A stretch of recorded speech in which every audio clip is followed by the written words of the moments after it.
말씀 보겠습니다. 하나님 말씀은 누가복음 16장 1절부터 13절 말씀입니다.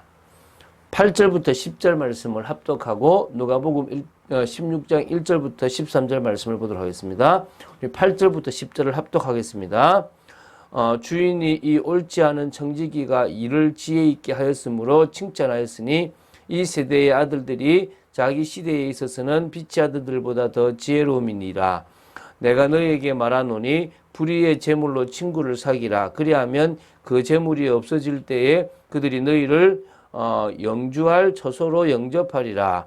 지극히 작은 것에 충성된 자는 큰 것에도 충성되고 지극히 작은 것에 불의한 자는 큰 것에도 불의하니라. 아멘. 자, 오늘은 중요한 말씀입니다.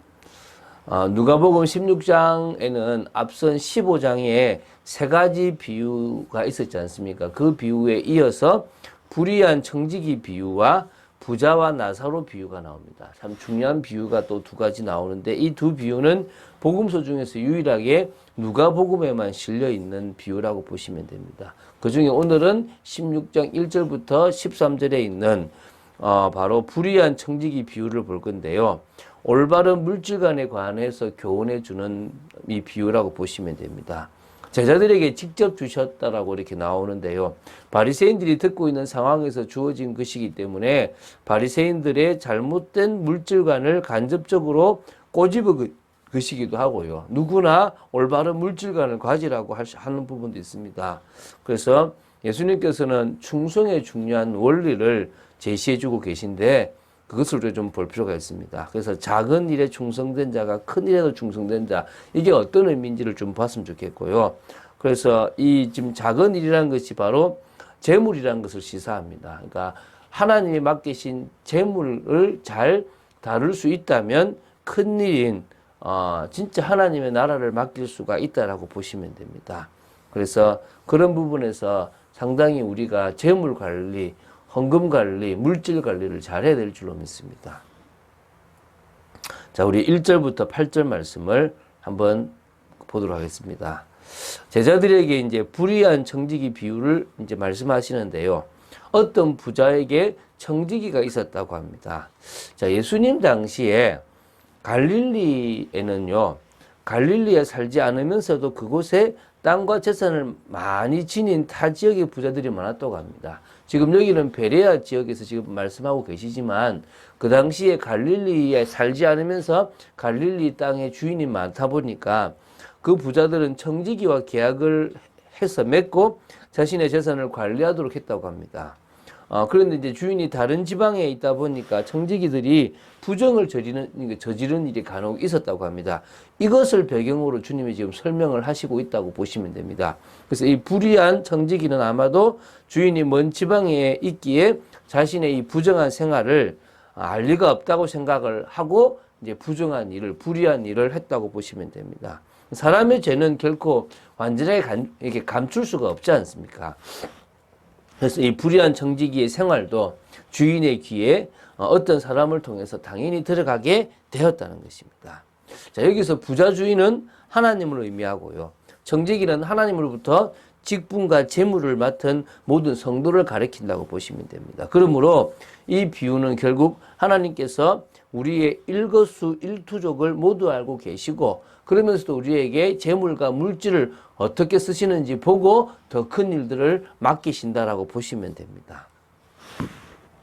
자, 그래서 주인이 그 청지기를 불러서 내가 내게 대하여 들은 이 말이 어찌 됨이냐? 내가 보던 일을 세마라. 청지기 직무를 계속하지 못할 수도 있다라고 이제 이야기를 합니다. 청지기는 자신이 한 일이 있으니까 이제 자신의 직분을 빼앗길 수밖에 없다는 생각을 하게 된 겁니다. 잘리면, 다시 말하면 빼앗기고 나면요, 할 일이 없어요. 땅을 파자니 힘이 들고, 빌어먹자니 부끄러운 겁니다. 그래서 이제 4절부터 7절에 이 주인에게 해고를 당할 위기에 있는 이 불의한 청지기가 자기 장래를 위해서 취한 조치가 아주 이렇게 참 그합니다. 이게 뭐냐면, 그러니까 주인에게 그 주인의 돈을 빌려간 사람을 책임지고 관리하는 일이 자신이 하는 일인데 그 사람들의 빚을 일부 탕감해 주는 그런 일을 해요. 그러니까 율법에 의하면 이스라엘 민족들 간에는 가난한 자들에게 돈을 빌려줄 때 이자를 받는 것이 금지되어 있습니다. 그러나 이제 그 당시 이제 당연히 이자를 받게 되는 풍조가 흔하게 돼 있고, 당연히 그 소작 농부들도 이제 소작로를 곡식으로 이제 내게 돼야 되는 건 당연하겠죠. 그죠? 그런 상황을 배경으로 지금 있다고 보시면 됩니다.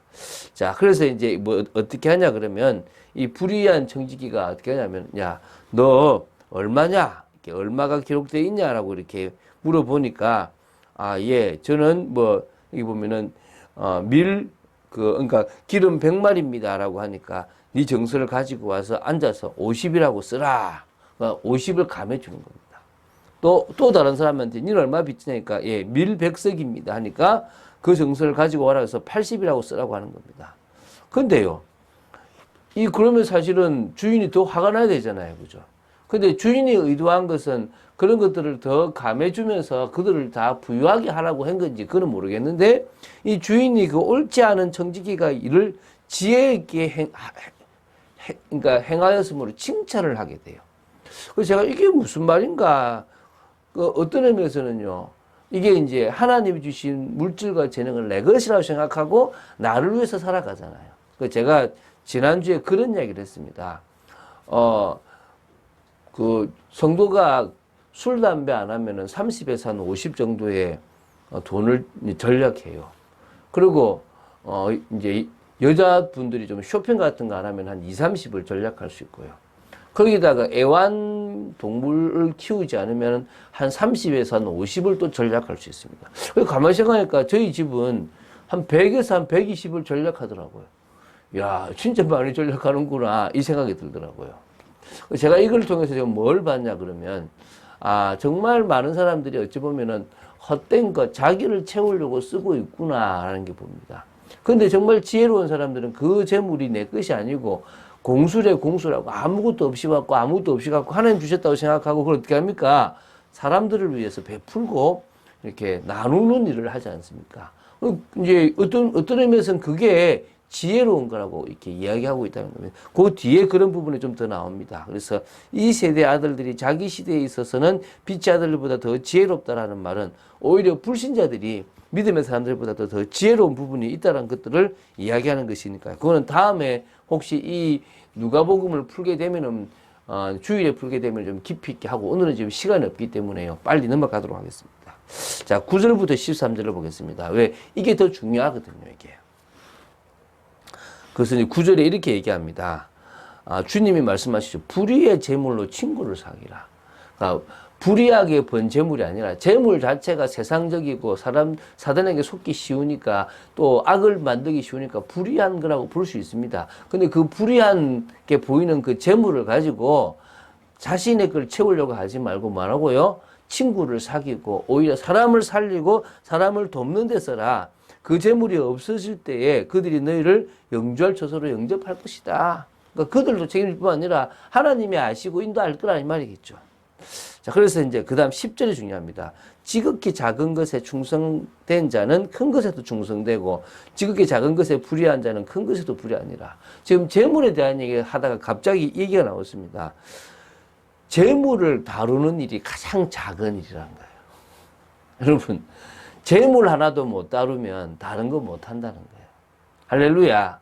재물 하나를 잘 다룰 수 있게 되길 바랍니다. 그래야 그것을 충성되게 하는 사람은 지극히 작은 일을 충성되게 하기 때문에 하나님이 큰 것에도 충성될 수 있다고 인정해 주는 겁니다. 그럼 여기 불의하다는 말은 많이 불의하잖아요. 큰 것에도 당연히 불의하다는 거예요. 그래서 그걸 또 11제 나옵니다. 저기 11절에 너희가 만일 불의한 재물에도 충성하지 아니하면 누가 참된 것으로 너희에게 맡기겠느냐. 좀 더 얘기했잖아요.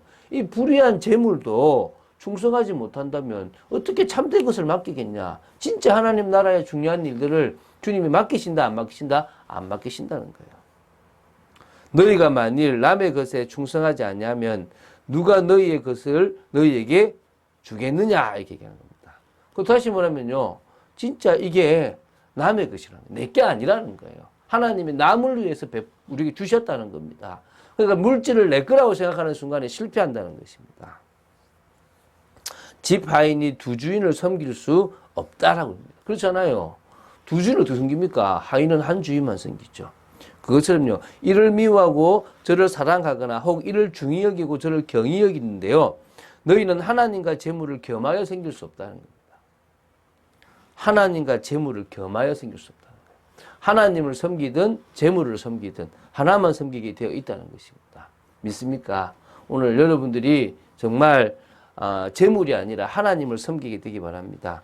그래서 우리는 그 재물로 사명 감당하는 축복을 누리기를 간절히 소원하는 겁니다. 하나님 나라를 위해서 사용할 수 있게 되기를 바라는 것입니다. 주님이 인정하시는 참빛교회 되기를 원합니다. 주님이 원하시는 참빛교회 되기를 원합니다. 정말 안디옥 교회 같이 늘 하나님 앞에 귀하게 쓰임받는 말씀이 좀 풍성한 말씀이 복음의 말씀이 선포되고 성도들이 다양한 사역으로 제자의 그 일을 감당할 수 있는 그런 교회가 되어지기를 바랍니다. 그래서 정말 올해뿐만 아니라 일평생 제가 20년 사역을 우리 참빛교회에서 하나님 허락하신다면 하게 될 것인데요.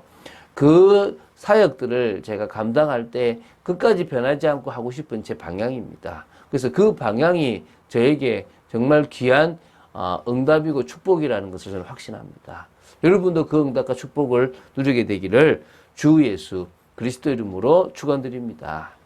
주는 그리스도시요 살아계신 하나님의 아들이심을 고백합니다. 정말 말씀 따라가는 축복 누리기를 간절히 소원합니다. 믿음으로 서 있게 하여 주시옵소서. 아버지 하나님의 은혜 속에 있도록 지켜주실 줄로 믿습니다. 주님만을 바라봅니다. 믿음으로 서 있게 하여 주시옵소서. 능력으로 서 있게 하여 주시옵소서. 하나님의 뜻과 계획을 이루는 저희들 되도록 지켜주실 줄로 믿습니다. 오 아버지 하나님 주님을 바라봅니다. 아버지 하나님의 뜻과 계획을 따라갈 수 있는 귀한 저희들 되게 하시고 정말 하나님 나라 물질을 하나님 나라 위해서 쓸 수 있는 저희들로 삼아 주시옵소서. 감사드립니다. 주 예수 그리스도 이름으로 기도드립니다. 아멘.